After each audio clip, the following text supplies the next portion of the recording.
I'm going to using the needle, and if like yesterday when I did in my nails, I usually using this big one for big chain, seal up, seal it all of the big chain, and then you can using the brush to save your time, and then it can covers. It's really good.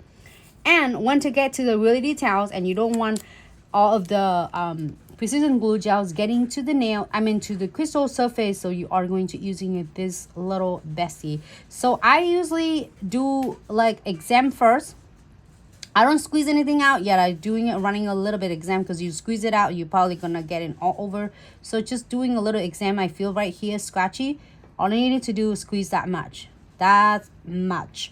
And if you need to get more, like you need like, oh my gosh, the client's like, oh my god, Nancy, I see if you're still catching on my hair.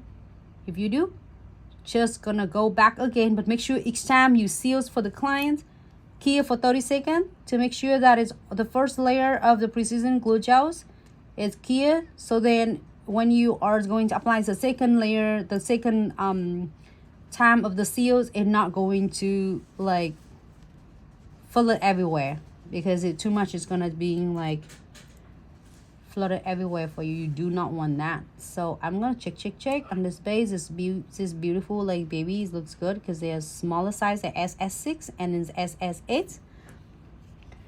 Looks good. And here for 60 seconds. And again, you always can get seal over and over as you feel like it's still scratchy. So I'm gonna go ahead and seal on the bead. So now bead and frame, I definitely sealed it, because we don't want to get it tarnished during the time the client's washing their hand. They were not going to come back until 3 or 4 weeks. It depends on how you take your clients like appointment. Some of you do 2 weeks for fill, some of you like mostly 4 weeks, so then they can get a new set.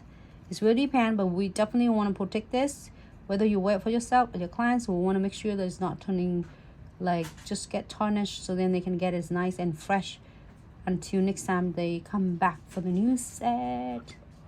All right, I got it all sealed, and then I always ask the clients to make sure you turn your finger, like rotate it back and forth, so then that way it's gonna clear from the edges, all the edges of any angles of the crystal. So let me show this one really quick.